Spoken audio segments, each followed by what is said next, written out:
Vibhushan award వచ్చిందని తెలిసిన క్షణం నిజంగా ఏం మాట్లాడాలో ఎలా రియాక్ట్ అవ్వాలో తెలియని పరిస్థితి.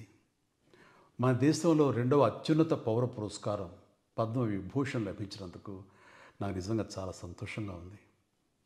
ఒక తల్లి కడుపున పుట్టకపోయినా నన్ను తమ సొంత మనిషిగా, మీ అన్నయ్యగా, మీ బిడ్డగా భావించే కోట్లాది మంది ప్రజల ఆశీస్సులు, నా సినీ కుటుంబం యొక్క అండదండలు, అలాగే నీడల నాతో ప్రతి నిమిషం నడిచే లక్షలాది మంది అభిమానుల ప్రేమ, ఆదరణ కారణంగానే నేను ఈ రోజున ఈ స్థితిలో ఉన్నా. అందుకే నాకు దక్కినటువంటి గౌరవం ఇది మీది. మీరు నాపై చూపిస్తున్న ప్రేమ, ఆప్యాయతలకు నేను ఏమి రుణం తీర్చుకోగలను? నా 45 ఏళ్ల సినీ ప్రస్థానంలో వెండితెరపై వైవిధ్యమైన పాత్రల ద్వారా వినోదం పంచడానికి నా శక్తి మేరకు నేను ప్రయత్నిస్తూనే ఉన్నా. నిజ జీవితంలో కూడా నా చుట్టూ ఉన్న ఈ సమాజంలో అవసరమైనప్పుడు నాకు చేతనైన సాయం చేస్తూనే ఉన్నా.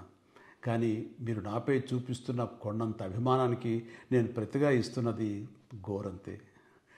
ఈ నిజం నాకు ప్రతి క్షణం గుర్తుకొస్తూనే ఉంటుంది, నన్ను బాధ్యతగా ముందుకు నడిపిస్తుంటుంది.